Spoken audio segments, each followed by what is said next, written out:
Olá, mais uma vez pela sua TV Correio da Manhã, no ar, Rodrigo Betting Opinião, e hoje nós estamos recebendo aqui o que eu considero um dos fenômenos eleitorais dessa eleição, deputado federal Ottoni de Paula. Deputado federal Ottoni de Paula, ele teve na outra eleição, aliás, para fazer uma pequena apresentação, Ottoni, antes de passar a palavra, o Ottoni foi vereador em 2016, com 6 mil votos, não foi? 7 mil e poucos votos, quase 8 mil votos. 8 mil votos. 2 anos depois foi deputado federal com 100 mil votos. 120 mil votos. Aí muita gente, o Ottoni já corrigiu aqui a votação, é que nem patente de militar. Não, você não pode dizer não. Que o coronel é capitão, senão dá problema. Pode dizer que o coronel é general, dizer que o coronel é capitão dá problema. Cada voto é importante. 120 mil votos. Aí muita gente dizia para mim, Ottoni, o seguinte: isso é um fenômeno, não anda Bolsonaro, não vai nem mais se eleger, coisa e tal. E tá sem rede social. Tá sem rede social, tomou um caladão lá do Xandão, não pode mais falar, coisa e tal. Veio a eleição, você aumentou a sua votação 158 mil votos. Em quase 40 mil votos. Isso. E ainda elegeu o pai deputado estadual. Papai. Ou seja, isso não é qualquer um que consegue essa proeza. Isso na minha opinião, é um fenômeno eleitoral. Então, feitas essas apresentações, eu queria te agradecer muito pela tua presença aqui, esse nosso bate-papo, e já queria deixar você aqui, eu sei que você é bom de saia justa, eu queria deixar você aqui... Não tem nada combinado aqui? Com uma saia justa, que nos últimos dias a imprensa fez uma... Como não costumo confiar muito na imprensa hoje em dia, mas a imprensa fez um escarcéu na sua ida a posses de ministros do MDB, que para mim é a coisa mais natural do mundo. Você é do MDB, vai tomar posse do ministro do MDB, não significa que você tenha se tornado um lulopetista por conta disso. Você foi na posse de companheiros teus do partido. É um gesto, né, que você faz partidariamente. Mas eu queria ouvir de você. Você passou a ser um simpatizante do lulopetismo por causa disso? Em primeiro lugar, eu quero saudar os seus seguidores, né? Aqueles que acompanham o seu belíssimo trabalho. Eu digo que agora eu estou me sentindo como um deputado respeitado do Rio de Janeiro, porque eu estou aqui no seu podcast, né? Que, aliás, eu sigo e sempre assisto.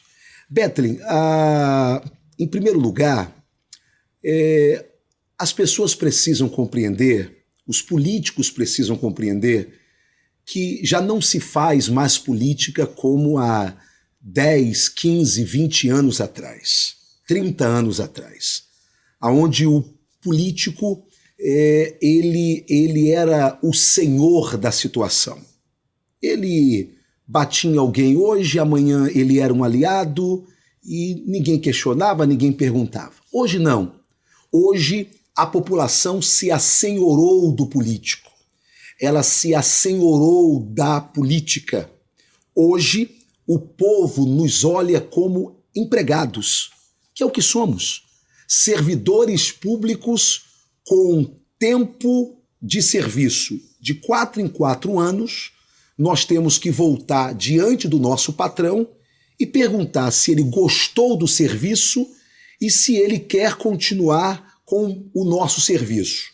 E cabe ao patrão, não é? Sim. Dizer, não, eu não gostei do seu serviço, vá para sua casa, ou então continue trabalhando para mim. Se o político não entender que se faz política hoje com transparência, olhando no olho do seu verdadeiro patrão, que é o cidadão pagador de imposto, esse político vai estar fadado ao descrédito e a cair na vala comum da política, não é? Então não dá para enganar mais o eleitor, de maneira nenhuma. E eu surgi na política há 6 anos atrás, como vereador na cidade do Rio de Janeiro, já nesse momento em que o cidadão se tornou o patrão, o senhor, não é?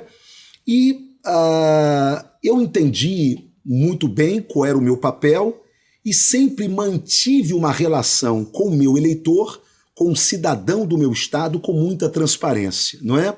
Usando as minhas redes sociais, para prestar satisfação. Claro que nós tivemos agora, devido talvez eu ter sido a pessoa mais próxima, não é, nesses últimos anos, a defender o presidente Bolsonaro, eu acabei sendo visto como um atentado à democracia, não é isso? E Polícia Federal na minha casa, por ordem do senhor ministro Alexandre de Moraes, e eu estou há 1 ano e 5 meses sem o direito de falar com o meu povo, sem o direito de usar as minhas redes sociais. Eles não retornaram agora? Não. Com a tua rede não, né? Porque eles liberaram de alguns. Mas... Isso aí de alguns, a minha não. E talvez porque eu seja muito perigoso, né? Bem, certo é, eu fui o único candidato a deputado federal no Brasil a não ter direito às redes sociais. Eu não pude usar as minhas redes sociais. E graças a Deus eu aumentei 40 mil votos, apesar de não ter as minhas redes sociais. E isso tudo por conta dessa nossa relação. Muito impressionante, Antônio. Muito impressionante. Isso tudo por conta dessa nossa relação. Eu sou um cara da rua, eu sou um cara da igreja, eu sou um cara de movimentos sociais, portanto, eu não estou restringido a esse fenômeno que são as redes sociais. Bem, tendo dito isto, o que eu entendo? De que com a nossa derrota, com a nossa infeliz derrota nessas últimas eleições, e eu preciso falar algo com muita honestidade e que talvez alguns de seus seguidores não vão entender, não é? Não há de se falar em fraude eleitoral. Há de se falar em fraude moral, ok?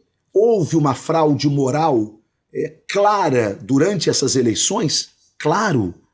Houve uma predileção, não é? Para um jogo desigual, né? Para uma candidatura, houve. Houve um jogo desigual, conforme você disse? Houve.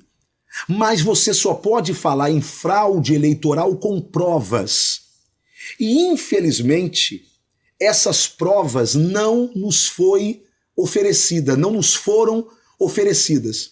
Ou seja, nós que estávamos ansiosamente esperando o tão falado relatório das Forças Armadas, não é?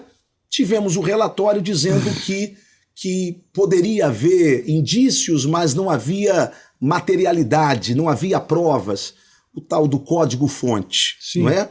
Pois bem, não havendo provas, você não tem como agir dentro da legalidade, porque qualquer ação é golpe de Estado, não é isso?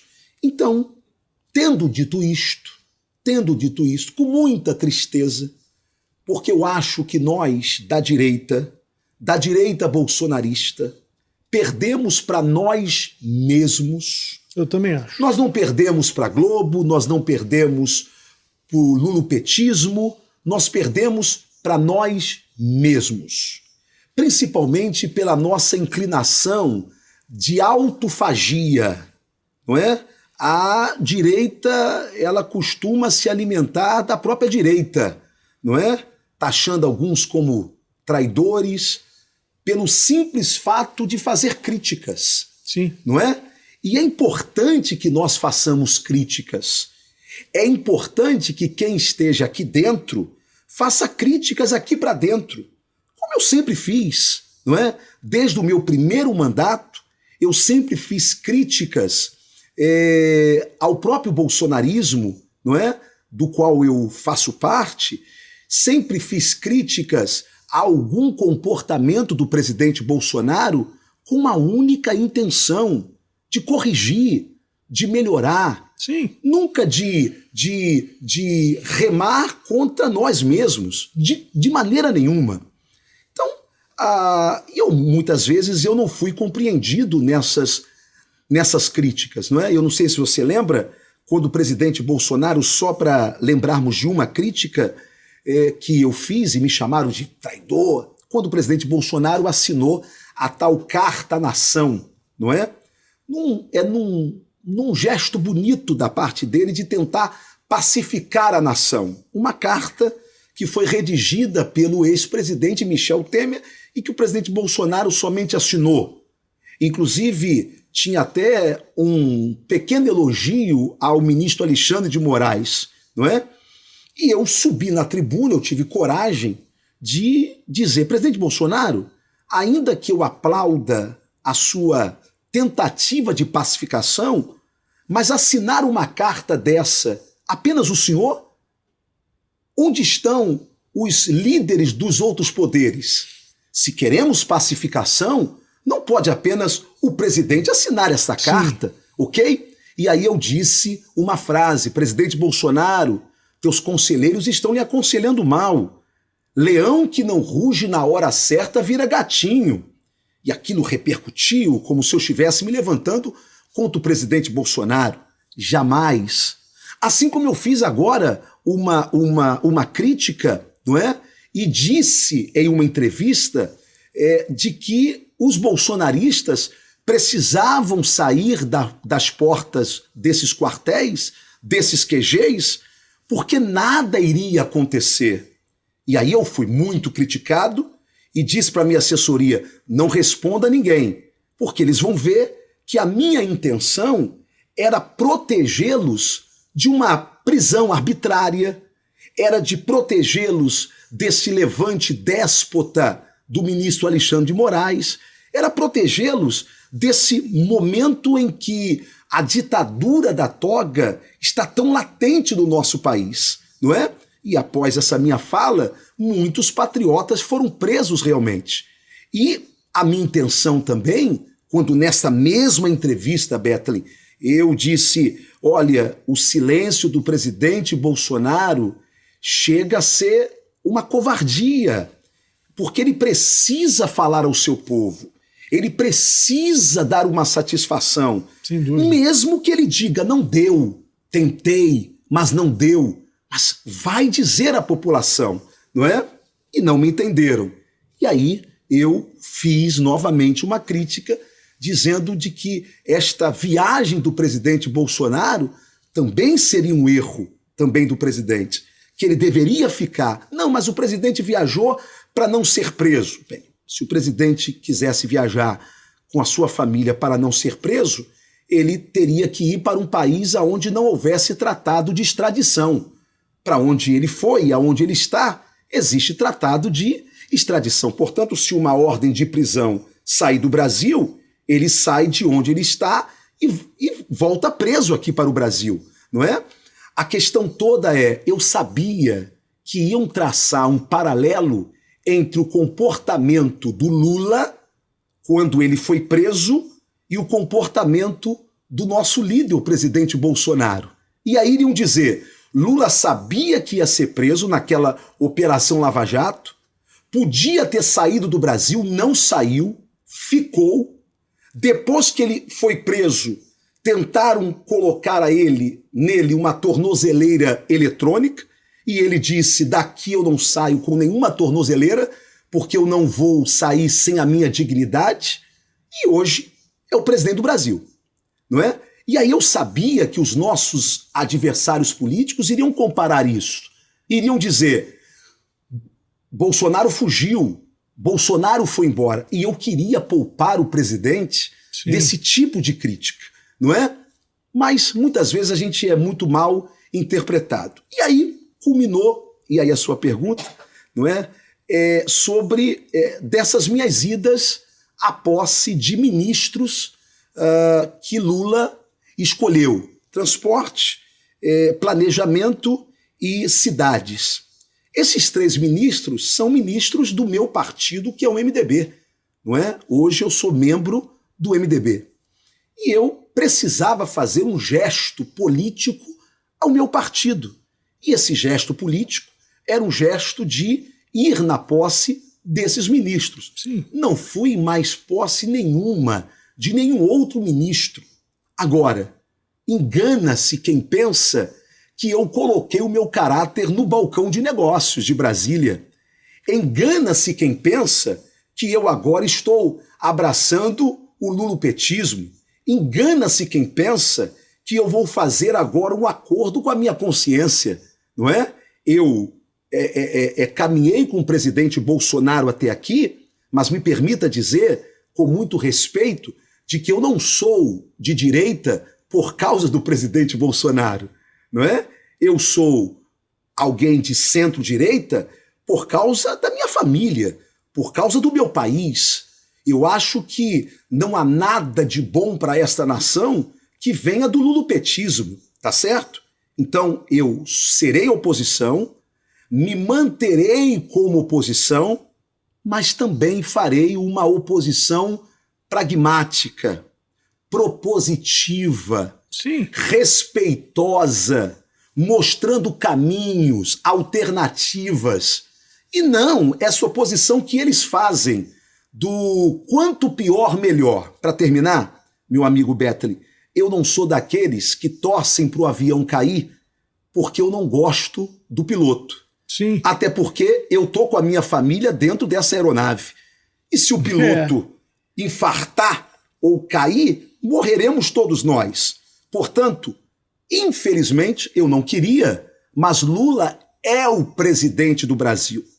Então, a mim me cabe, como cristão que eu sou, orar por ele, não é? Isso o católico reza por ele, porque a Bíblia manda fazer isso, pelas autoridades, e Lula terá de mim uma grande colaboração do seu governo, que é a minha oposição, mostrando, olha, não é esse o caminho, denunciando desvios daquilo que é público, não é? O mau uso daquilo que é público, e é esse o meu comportamento. Olha, nós vamos fazer um break rapidinho, esse bate-papo com o deputado Ottoni de Paula, e voltamos já já.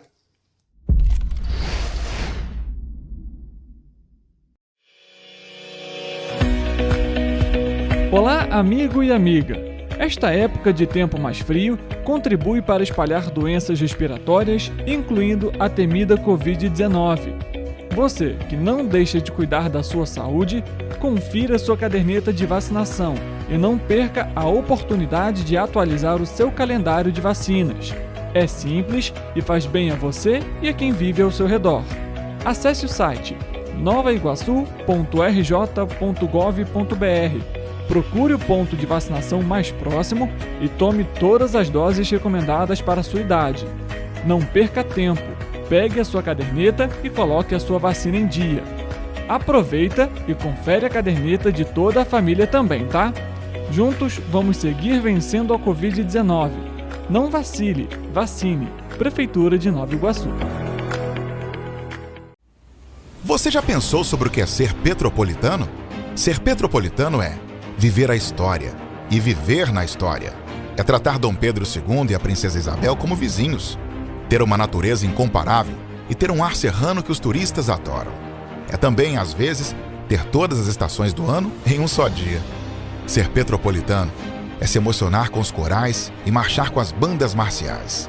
É enfrentar o trânsito na subida da serra e reclamar do pedágio. É comemorar os gols e, às vezes, sofrer pelo serrano. Ser petropolitano é ser resiliente, ser solidário. Ser petropolitano é amar esta cidade imperial, na qual nascemos ou escolhemos para viver. Correio Petropolitano, o jornal que tem no seu nome o orgulho de ser petropolitano. Todos os dias em uma banca perto de você.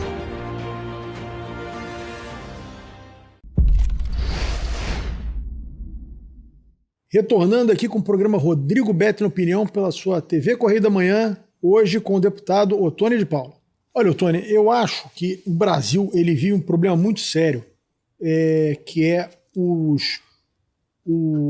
mensageiro se tornou mais importante que a mensagem. Então a gente fica discutindo o mensageiro e esquece de discutir a mensagem. E a direita erra muito nisso. Eu falo com muita tranquilidade, sim, assim como você. Eu era direita na época que ser direita era quase um crime. Sim. Eu fundei uma Secretaria de Ordem Pública, que eu era deputado federal, sim, em 2009, quando diziam que eu estava indo para um cemitério de políticos. Que você vai para um lugar, que você vai falar em ordem, que isso, coisa da direita, não sei o que lá, enfim. Mas quando você vai... E aí fica uma coisa, essa história de mito, que é uma coisa que me incomoda um pouco. Eu votei, enfim, defendi o Bolsonaro, porque eu acho que ele se aproxima muito mais do que eu acredito do que, obviamente, o Lula. Claro, claro. Mas Eu acho que o verdadeiro amigo é o que você fez. É a gente dizer a verdade. Né? O verdadeiro amigo é o que aponta que você está indo no caminho errado. Sim. Você vai cair num precipício se você continuando por ali. O verdadeiro amigo não é o que afaga o seu erro. Sim. O que aconteceu no Brasil nesse último tempo é que a direita vem cometendo erros e alguns erros se assemelhando à esquerda. Eu apanhei muito também, que logo no início, logo no término da eleição, começou esse protesto caminhoneiro. E eu disse, olha, vocês estão errando. Sim. Vocês estão fazendo o mesmo que a esquerda fazia. Eu passei a minha vida inteira criticando o movimento sem terra quando fechava estrada, criticando os sindicatos quando fechavam estação de trem, quando impediam as pessoas de se locomoverem, de ir e vir. Passei a minha vida criticando isso. Eu não posso agora apoiar uma maluquice dessa. Vocês fecharem estradas, desabastecer a população. Vocês vão criar ódio na população com a direita. Você não pode querer alcançar um objetivo diferente fazendo as mesmas coisas que a esquerda faz. Não tem sentido isso. Quer dizer, é uma luta por uma luta? Não tem um sentido isso? Mudar o país, mudar as coisas? Então, o que eu acho é que as pessoas ficaram um pouco cegas. E você, assim como outros que eu tenho visto, que têm tido lucidez nas posições, precisam liderar um processo de trazer as pessoas um pouco para a realidade. As pessoas entenderem que o que precisa se fazer agora é organizar a direita para fazer, como você bem disse, uma oposição construtiva para o país.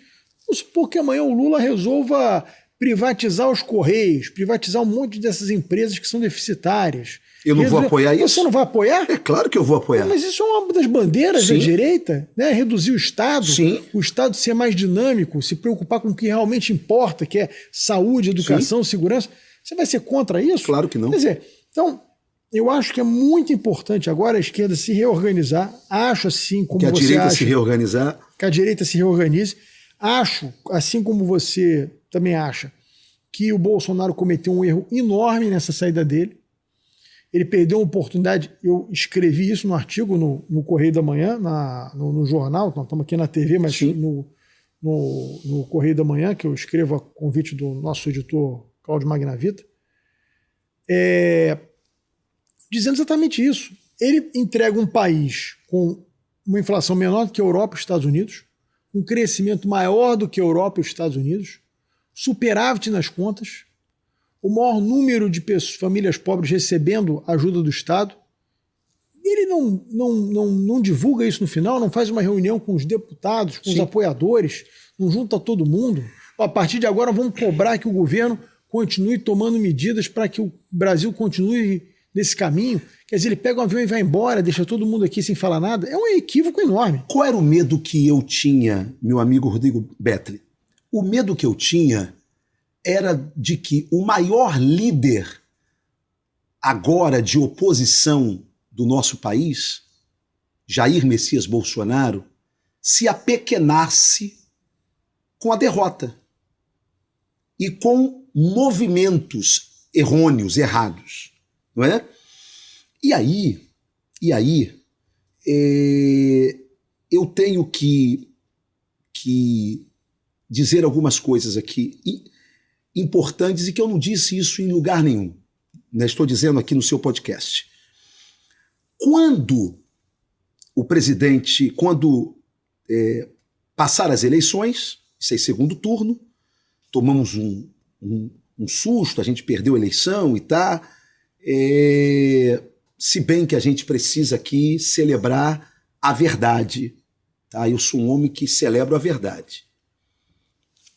Nenhuma das nossas pesquisas, eu estou falando, não é Datafolha, Antiga Ibope, estou falando das nossas pesquisas, do governo. Talvez os seus seguidores nunca tenham ouvido ninguém da direita, nenhum bolsonarista falar isso. Eu falo. Nenhuma das nossas pesquisas mostravam uma vantagem do presidente Bolsonaro em cima de Lula que nos desse a certeza de uma vitória esmagadora, ok? Nós tínhamos muita mobilização de rua, mas que não se refletia na pesquisa, na nossa pesquisa. Então, o governo sabia que seria uma eleição pau a pau até o final. Tínhamos a esperança, porque nos últimos 15 dias havia uma ligeira vantagem nossa, não é? Mas, nos últimos 15 dias também, houve uma tempestade perfeita, amigo. Declaração do Paulo Guedes, não é? Que deu ao lulopetismo aquele discurso, ânimo, né? Aquela narrativa de que Bolsonaro vai tocar, vai mexer na aposentadoria, vai mexer no salário mínimo. Guedes infelizmente, falou algo que deu essa narrativa para eles. Sim. Depois a questão do Roberto Jefferson, não é? Aquilo dele ter atirado naqueles policiais. Jogou uma granada na polícia. Jogou uma granada na polícia. E, por fim, Zambelli. Meu irmão, ali foi uma tempestade perfeita, tá certo?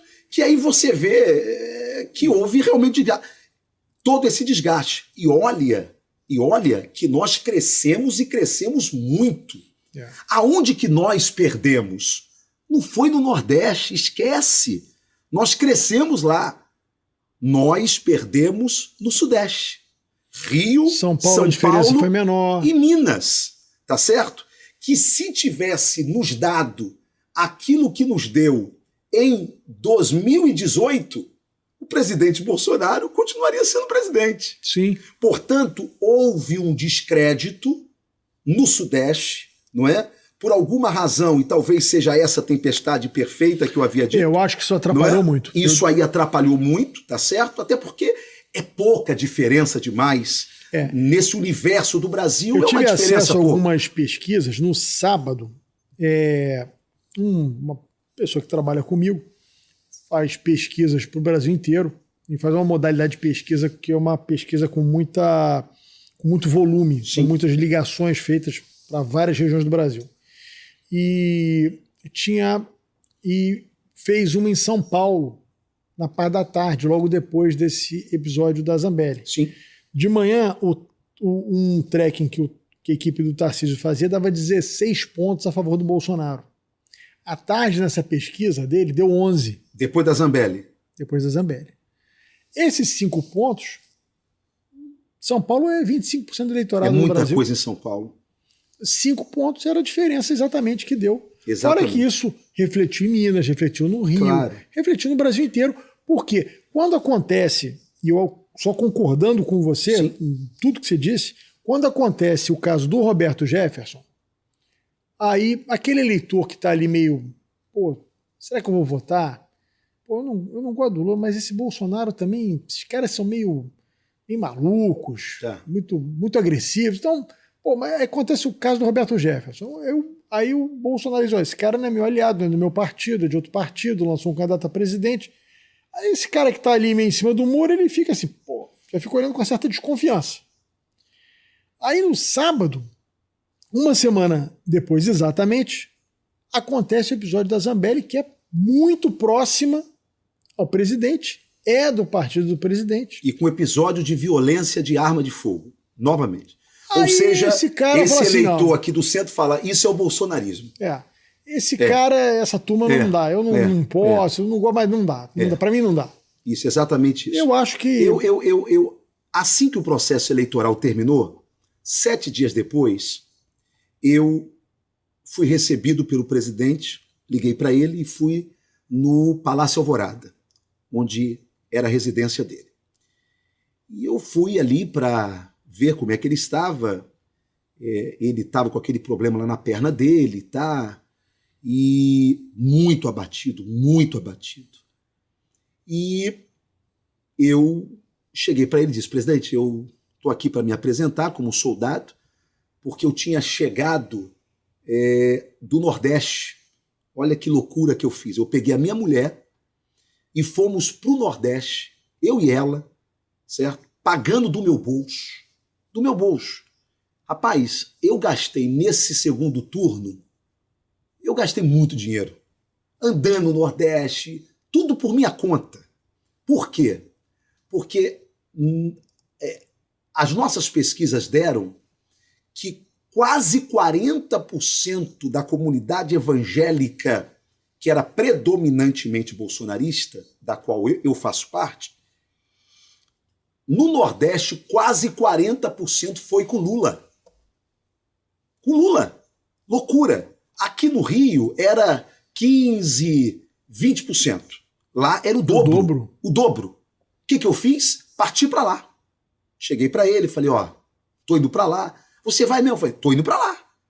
Para ver se a gente conseguia reunir pastores, liderança e tal. E a gente conseguiu. Foi um bom resultado. Enfim. Aí, 7 dias depois, perdemos a eleição. Eu vi o presidente muito abatido. E eu disse a ele, presidente, eu estou aqui me apresentando como soldado e estou aqui para ver qual é o movimento. O senhor, isso é o nosso líder político, né? E a gente precisa se reorganizar nesse exato momento e tá e tá. E não sei se o senhor vê algum caminho para a gente mudar esse processo que aconteceu e tá, de uma eventual fraude eleitoral ou não, porque a minha intenção era, bem, não havendo caminho, certo? As Forças Armadas, e é importante que se diga isso, as pessoas ainda não entenderam isso. Eu vou usar a frase que o presidente Bolsonaro sempre usou, as 4 linhas da Constituição. A única pessoa que poderia acionar o artigo 142, constitucionalmente falando, era o presidente da República, comandante em chefe das Forças Armadas. Qualquer movimento sem uma ordem expressa do presidente da República, ou seja, qualquer movimento feito pelos comandantes das forças, era golpe. Sim. Golpe. Porque não seria dentro das 4 linhas da Constituição. Portanto, só poderíamos ter esse movimento com o presidente da República. Quando o presidente Bolsonaro, por alguma razão, resolve não aplicar o artigo 142, maravilha, eu entendi o quê? Ele tem, então, que dar uma satisfação ao povo. Porque tem famílias na porta desses quartéis há 40, 50, chegar até a 60 dias, não é? Tem gente lá até hoje, sendo alimentada por um delírio de que Lula não é o presidente, quem é o presidente hoje aí do Brasil para os próximos 60 dias é o general Heleno, essas doideiras. Eu via cada coisa que era... Essas loucuras, tá certo? E pior é que o presidente ainda está tuitando como se fosse o presidente da República, lá no Twitter dele, dizendo o que o governo Bolsonaro está entregando. Então, isso causa mais confusão ainda nesse delírio desses patriotas que, coitados, nós não podemos taxá-los de doidos, malucos e extremistas, porque eles estão sendo alimentados por alguém. Tem alguém alimentando essa turma. Só que enquanto alimenta, nós estamos perdendo tempo. Sim. Tempo de nos organizarmos como uma direita qualificada. Então, quando eu estive lá no Alvorada, foi para dizer, e eu disse, presidente, o Brasil precisa do senhor como nosso grande líder, não é? Ah, Ottoni, mas ele não pôde ficar porque ele ia ser preso.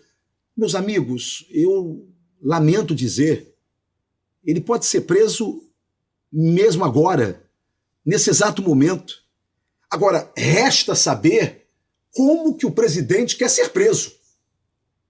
Se ele quer ser preso colando na imagem dele como o fujão, isso não são palavras minhas, é o que o lulopetismo quer colar nele, não é? Como covarde, como o cara que deixou a tropa dele para trás, ou com altivez. Meu irmão, fico no meu país. Estou no meu país.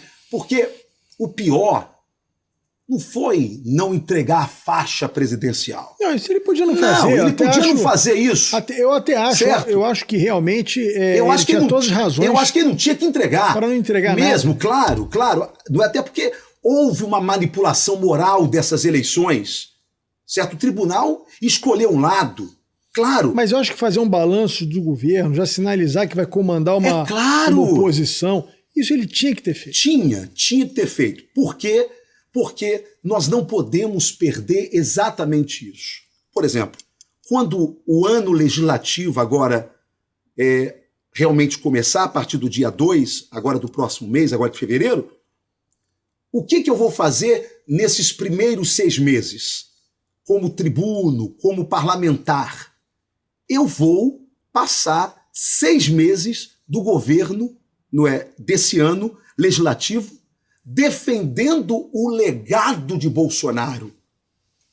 Gente, Bolsonaro entregou um país melhor. Nós tivemos uma pandemia. Nós tivemos números. Nós temos como provar isso em números. Em números com comparação a outros países. Portanto, não há do que se envergonhar do governo Bolsonaro. Eu com 51 anos de idade, eu não lembro, pode ser que tenha acontecido em algum ano, eu não lembro do Brasil ter tido uma inflação menor do que os Estados Unidos. Irmão, não lembro. A nossa economia está sendo entregue, não é? E vai ser destruída agora. Eu acho que o Congresso Nacional tem um grande papel de deter esse delírio socialista do lulopetismo. Nós não podemos permitir, em hipótese alguma, não é, de que o lulopetismo destrua a nossa economia, e esse é o papel da Câmara, esse é o papel do Senado Federal, e o povo brasileiro vai estar de olho, não é, na gente, nessa questão, não é? Por quê? Porque agora, depois que Lula ganha, depois que o PT volta aí ao poder, eu pensei que a Faria Lima ficaria tranquila. Eu pensei que a mídia ficaria tranquila. Afinal de contas, vencemos o genocida, vencemos o bolsonarismo. O amor venceu. O amor venceu. Mas não. Agora a Faria Lima, de uma forma hipócrita, como se não tivesse apoiado Lula, está dizendo: eu estou preocupado com os rumos da economia do Brasil, não é? Vem a Dona Globo, vem agora a imprensa, não é? Dá uma de que está estranhando. Não. Olha, se tem uma coisa que a gente tem que bater palma para Lula, gente, olha que eu achava que eu não fosse bater palma para Lula em nada. Ninguém pode dizer que o Lula cometeu um estelionato eleitoral. Isso aí. Ele não mentiu, ele não mentiu. Aliás, falou verdade em tudo que ele ia fazer. Agora, para quem fez o L, para quem votou nele, ficar agora assustadinho, não, agora os gatinhos aguenta. Liberais, os gatinhos liberais assustados da Faria Lima. Isso agora aguenta. Isso agora aguenta. Por quê? Porque esse é Lula, esse é o PT, essa é a esquerda. E é contra eles que nós precisamos nos opor. E quem deveria comandar todo este processo chama-se Jair Messias Bolsonaro. E a minha esperança é que ele ainda tenha tempo de comandar esse processo. Exato. Porque nós não temos ainda nenhuma liderança à altura de Bolsonaro para comandar esse processo. Mas para isso, não dá para ser, desculpe o termo, no tiro, porrada e bomba, nos xingamentos, no ladrão, 9 dedos, porque vai ser a mesma oposição que eles fizeram, genocida, não. Vamos fazer uma oposição de qualidade, que mostre que o caminho que esses caras querem levar o nosso país é o caminho da derrocada econômica, institucional e moral. Por isso, este Congresso Nacional precisa ter altivez e entender que esse país só não quebrará com o lulopetismo se o Congresso tiver altivez para dizer: ninguém vai transformar o Brasil numa Argentina. Eu também acho. Olha, eu peço que você não saia daí, nós vamos fazer um break rapidinho, voltamos já já com esse bate-papo maravilhoso com o deputado Ottoni de Paula.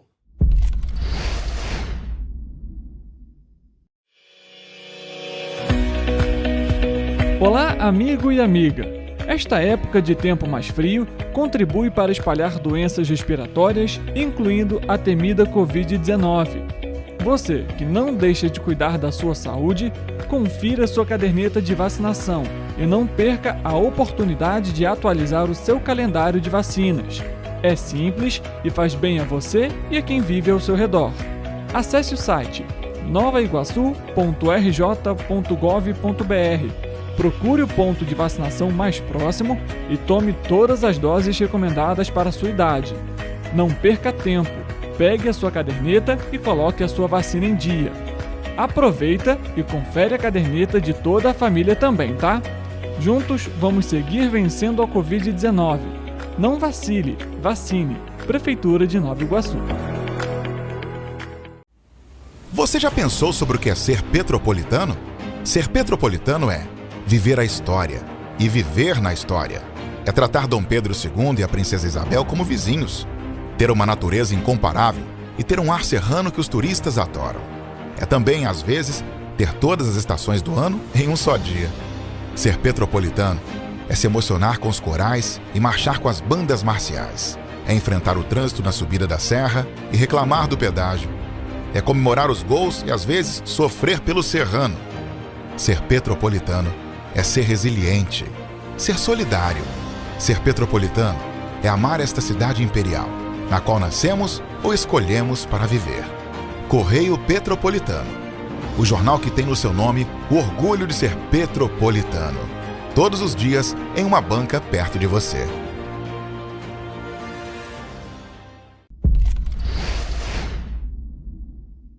Retornamos com o programa Rodrigo Beto na Opinião pela sua TV Correio da Manhã. Hoje, ouvindo um dos parlamentares mais importantes do Congresso, o deputado Ottoni de Paula.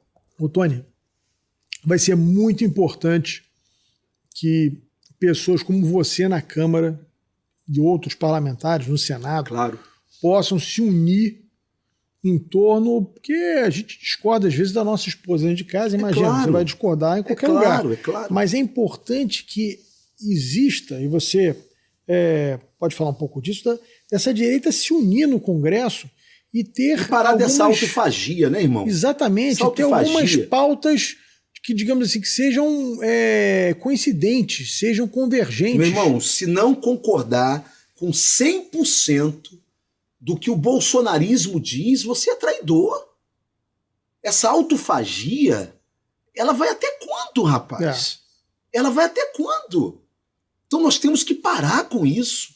Parar com essa loucura de tudo é traidor, tudo é traição. Não! Outra coisa, não se faz política negando a política. Sim. Eu vou dizer aqui uma coisa que eu nunca disse em público, mas vou dizer aqui agora. A primeira pessoa que levou Valdemar Costa Neto para uma reunião com o presidente Bolsonaro foi esse deputado de primeiro mandato. Eu.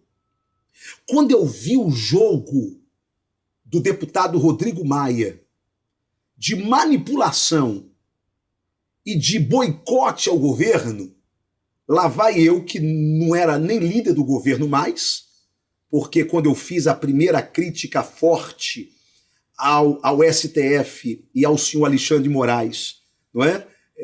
Me ligaram de lá de dentro, lá do Palácio, e me disseram: olha, fica complicado você ser o líder do governo, porque você bateu e papapá. Eu falei: meu irmão, fique tranquilo, eu não celebro a vaidade. Pode tirar minha liderança, não tem problema, ok? Eu quero ajudar o meu país e o meu presidente. E aí eu pedi ao presidente: presidente, nada passa lá dentro. Nós vamos ser destruídos, massacrados. O senhor não conseguiu fazer base, o senhor não conseguiu fazer grupo político lá dentro, não é? E sobre isso, eu tinha sido eleito, isso outubro, novembro, dezembro, O meu telefone não tocou, isso em 2018. Ninguém me chamou, porque o próximo governo já estava vindo e a gente ganhou a eleição. O que está acontecendo? Eu fui para Brasília. Na minha pouca experiência política, como 2 anos de vereador na capital do Rio de Janeiro. E eu chego e peço uma audiência ao então chefe da Casa Civil, Onyx Lorenzoni.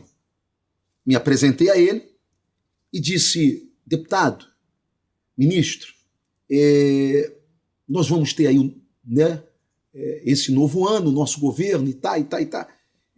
E o meu telefone não tocou, e eu quero saber se nós já fizemos a nossa primeira reunião de grupo, e tá. Ele disse que não tinha feito, e eu perguntei se tinha data, ele falou que não tinha data, e aí eu falei assim: ministro, só uma última perguntinha para não tomar o seu tempo. Não, fale, deputado, pergunte. Eu falei assim: o presidente disse durante a eleição que não vai compor com ninguém, que não vai, né, é tudo técnico, e eu entendi, muito bom, não é, para a gente oxigenar o nosso país, tá?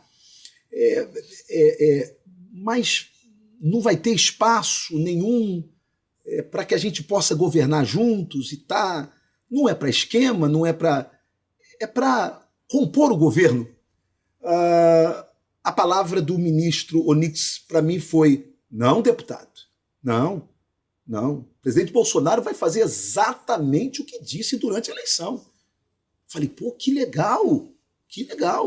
Então, não tem cargos, não tem espaço, não tem nada. Não. Ele deve compor no seu governo com alguns militares e houve. Aí eu fiz uma pergunta para o ministro Onyx Lorenzoni. Olhando nos olhos dele, eu disse: ministro, só uma pergunta. Qual será a nova roda? Ele disse: nova roda, deputado? Eu falei: sim, nova roda. O carro está andando com uma roda até hoje. Nós estamos trocando a roda do carro. Só que o carro tem que andar. A política tem que andar. Qual é a nova roda? Ele disse: não tem nova roda, deputado? Eu falei: então tá bom. Saí de lá na certeza de que o carro não ia andar. Porque não se faz política negando a política. Sim. Não se faz política com quem não vota, com quem não tem voto. E um dia eu disse ao presidente: presidente, eu sei que o senhor tem um grande receio de que tenha corrupção no seu governo, o senhor tem toda a razão. Mas o senhor acha que os seus aliados vão lhe apresentar o nome para roubar, para... Ele disse: não. Aí eu disse para ele: presidente, uma outra perguntinha. Militar não é corrupto, não? Militar não corrompe. Presidente, aonde estiver ser humano, ali será passivo de uma corrupção. Claro. De erros. Não, e Tony, no mundo inteiro, no Brasil, a gente criou essa maluquice, muito patrocinado pela imprensa, principalmente pela Globo, Sim. de que nomeação política é quase que um crime. Sim. No mundo inteiro, quem ganha governa. Sim. Há mais nos regimes parlamentaristas, o Brasil é um semi-parlamentarismo, é um presidencialismo, foi feita uma Constituição toda para ser parlamentarista. Isso aí. E nós temos o presidencialismo. Fizeram um plebiscito e o povo escolheu o presidencialismo. Então ficou uma coisa meio capenga. Mas o fato concreto é que no mundo inteiro, se você pegar, por exemplo, o parlamento, o governo, o primeiro-ministro britânico, ele escolhe vários deputados para serem seus secretários de Estado, para comporem o seu ministério, para dar sustentação política a ele dentro do partido que ganhou a eleição. Isso é estou falando de uma das democracias mais antigas do mundo. Isso é absolutamente normal. No Brasil isso virou um crime. Óbvio. Você montar um ministério como o Lula está montando aí, que você bota um bando de neófito que não entende nada de nada, para ser ministro de um assunto, que você fizer 3 perguntas para o cara básicas, o cara não sabe responder nenhuma das 3, realmente é um absurdo. E outra coisa, Bettner, que eu preciso colocar claro aqui, eu acho que o país tem que aplaudir o presidente Bolsonaro, que compôs o ministério mais técnico, os ministérios mais técnicos da história da República. Ok? Temos que aplaudir o presidente. Agora, isso não impediria do governo fazer política como terminou fazendo. Sim, no final. Só que terminou fazendo sendo refém. Exatamente. Esse é que é o problema.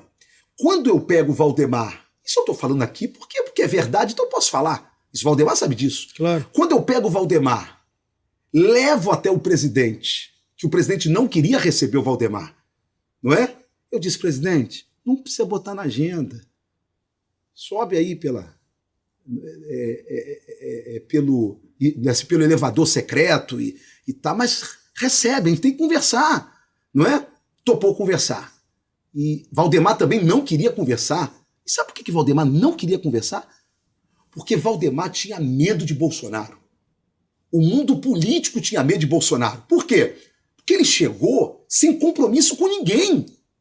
Então, na cabeça dessa turma, Valdemar ia botar o presidente Bolsonaro, ia botar federal em cima de todo mundo, e como todo mundo tinha batom na cueca, ia todo mundo ser preso. Não é? Por isso é que o presidente Valdemar também não queria ir. Muito bem. Aí foram lá, também eu saí ali da reunião, ok? Tá, muito bem. E até que eu fui liberado após essa reunião para fazer um encontro entre Valdemar Costa Neto, Ciro Nogueira e Marcos Pereira. Só o Marcos Pereira que não pôde ir nessa reunião. Mas fizemos a tal reunião.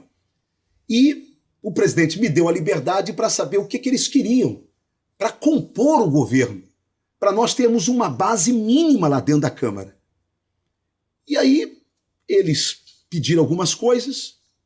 Quando eu fui levar ao presidente o relatório, e foi uma reunião boa, comparado ao que eles tiveram agora no final, era aliança, meu irmão. Era nada.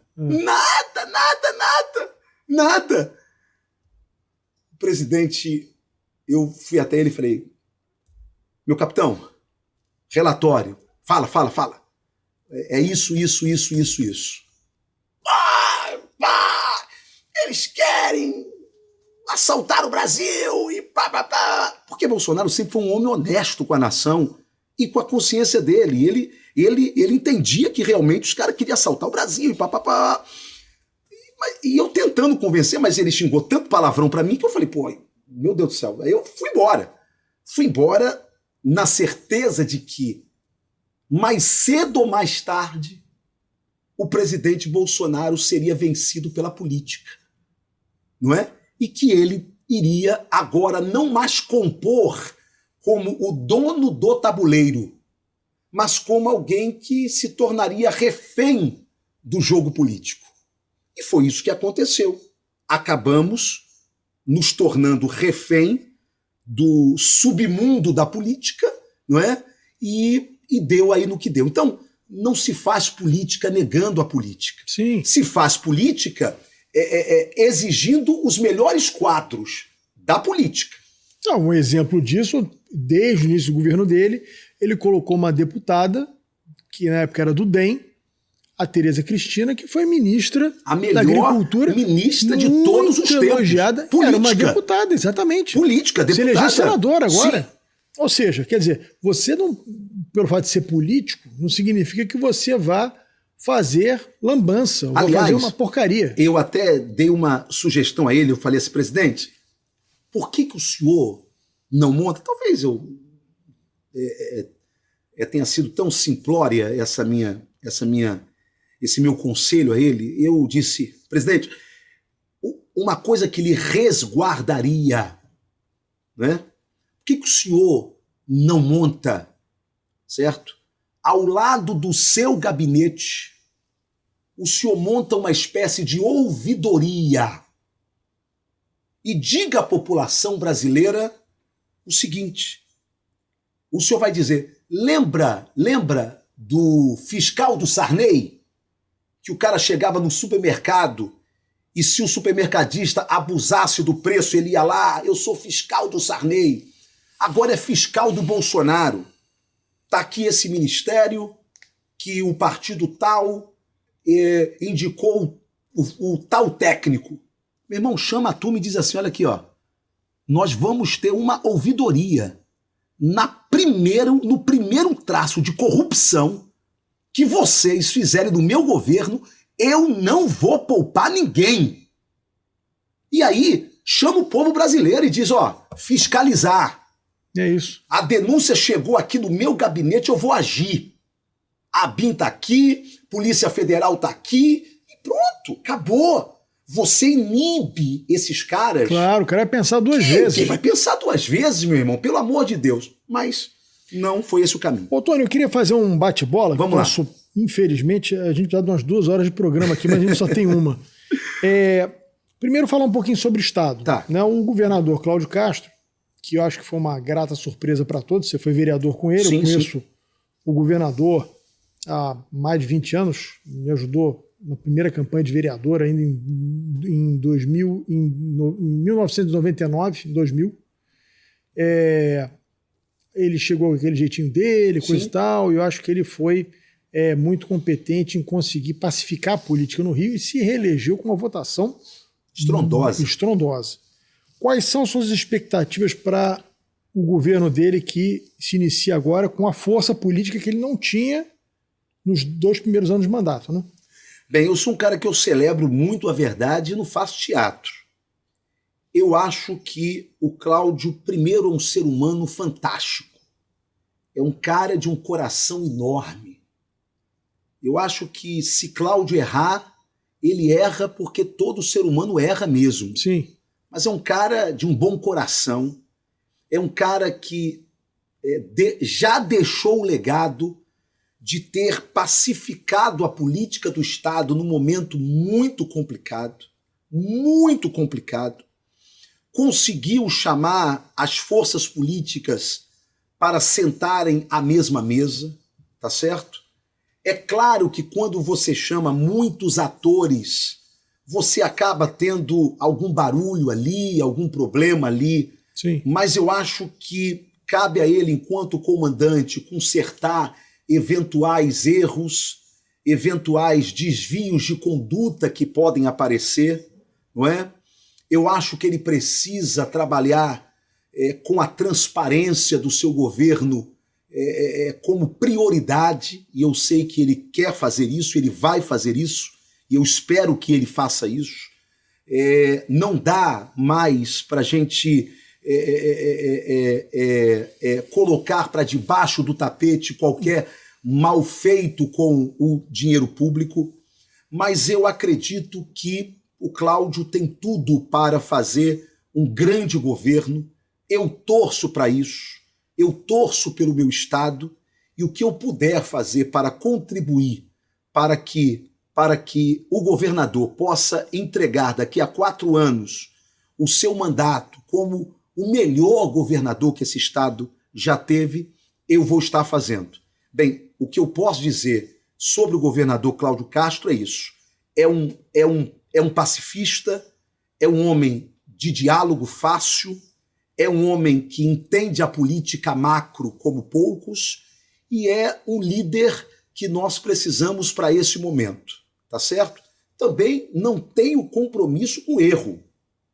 A partir do momento que eu perceber de que o governador não é mais aquilo que eu pensei que ele fosse, eu chego aqui no seu podcast e falo tudo ao contrário. E digo, ó, eu me decepcionei. Mas até a esse momento, o que eu posso dizer é que ele tem a faca e o queijo na mão, porque é inteligente para isso, Sim.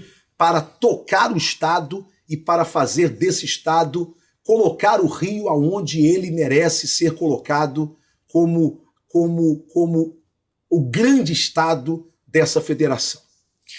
E outra coisa que eu queria te perguntar, Tony, nós vamos ter em 2024, política, a gente acaba uma eleição, já começa a olhar para outra, né? Meu Deus do céu. Não dá refresco. Não dá não.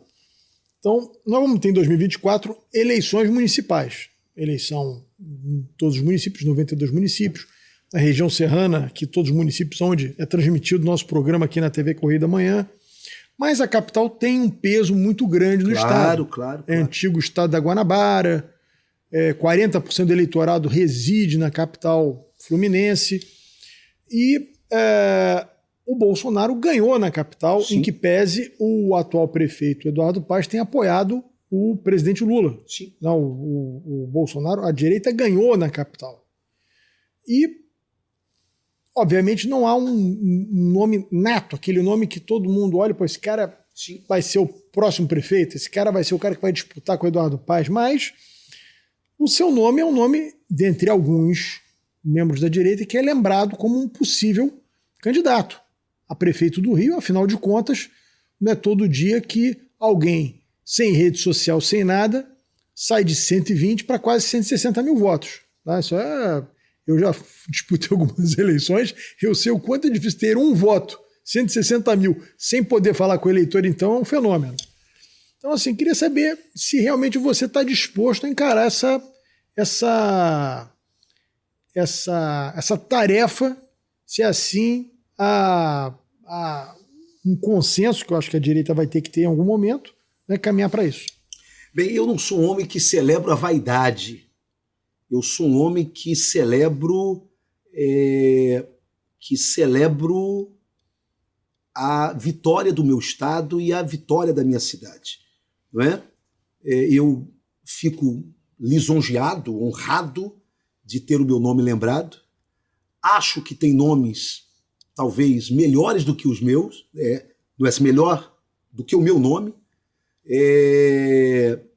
Não me considero o melhor nome da direita, mas me considero alguém preparado para qualquer missão, não é? Sou um bom estudioso, sou um bom aluno, gosto de aprender e tenho a humildade para entender que a política ela não precisa de fenômenos, ela precisa de gente que entenda que não se faz política sem grupo. E este grupo tem que ser o mais técnico possível e de pessoas que se cerquem com uma única intenção, que é o bem comum, porque é para isso que a política serve. Bem, ainda falta, não é assim, uma caminhada ainda pela frente. Acho que a nossa cidade está precisando de um síndico, não é?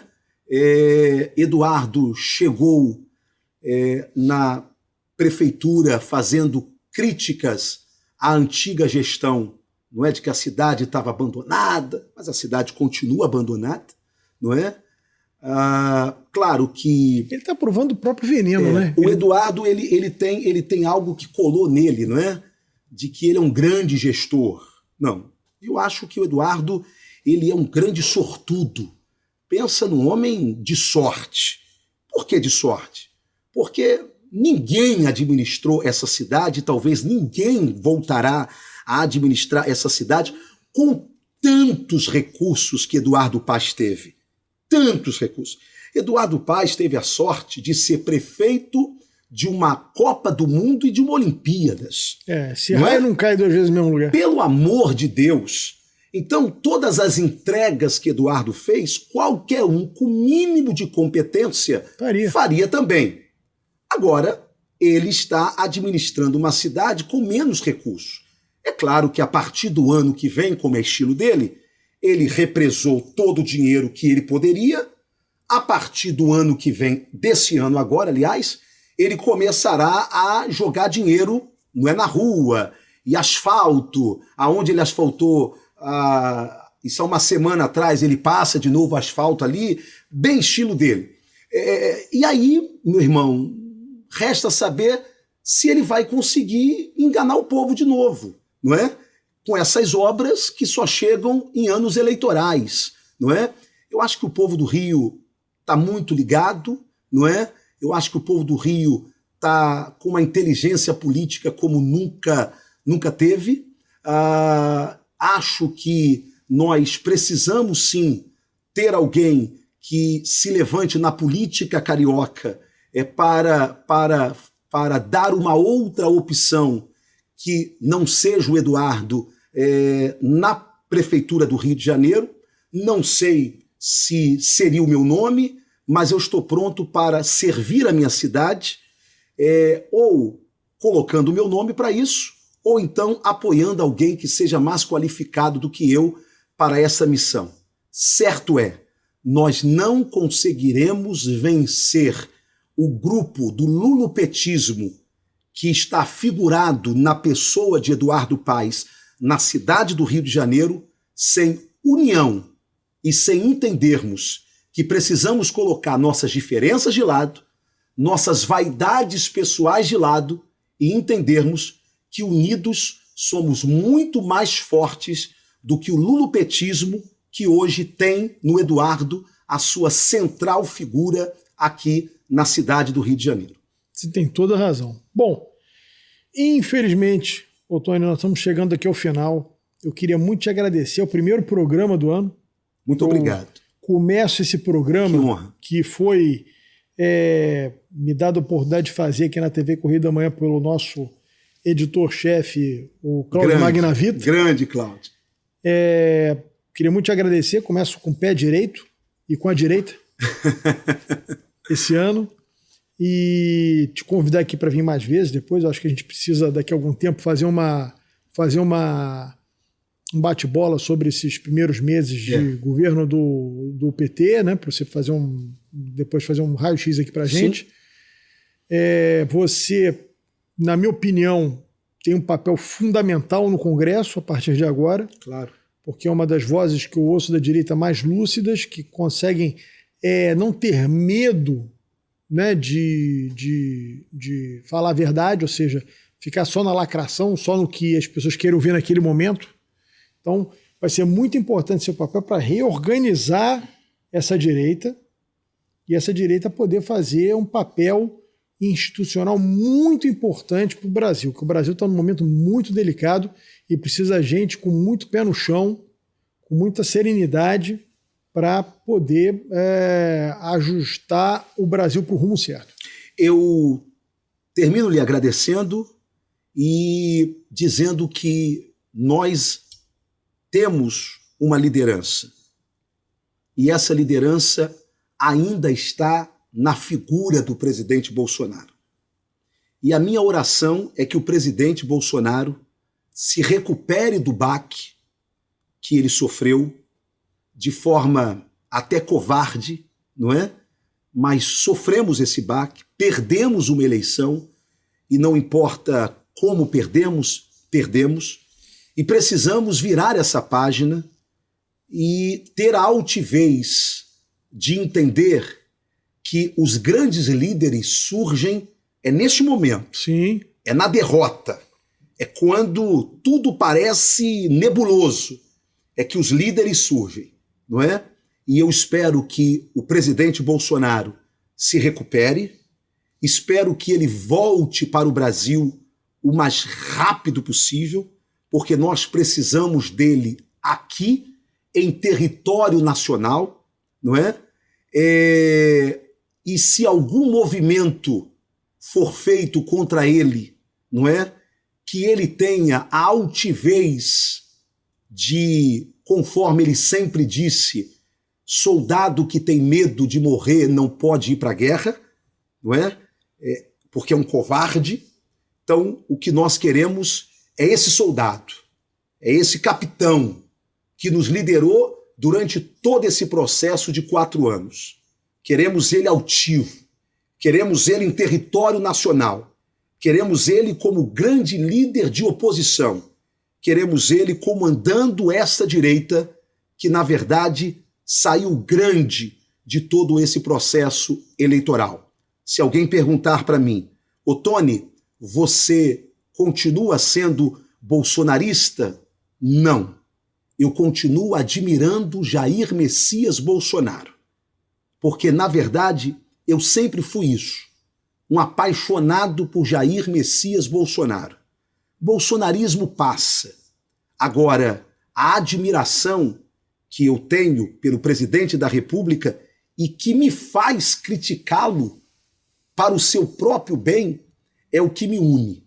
Eu não tenho ainda outra liderança a me remeter hoje do que Jair Messias Bolsonaro. E vou sempre criticá-lo para que surja dentro deste homem o leão e a liderança que ele sempre teve e que ele sempre foi.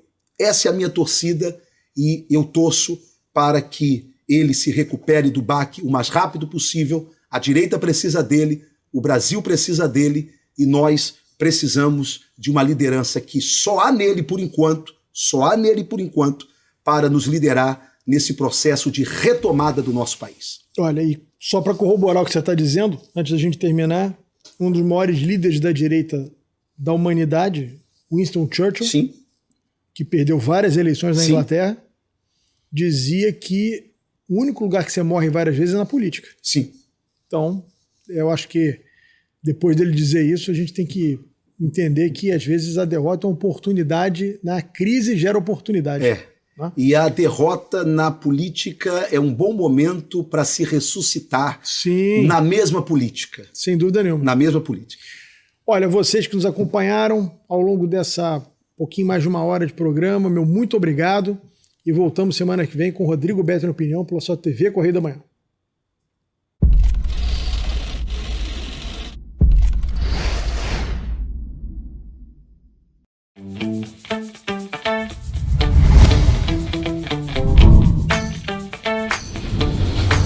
TVC, a TV do Correio da Manhã.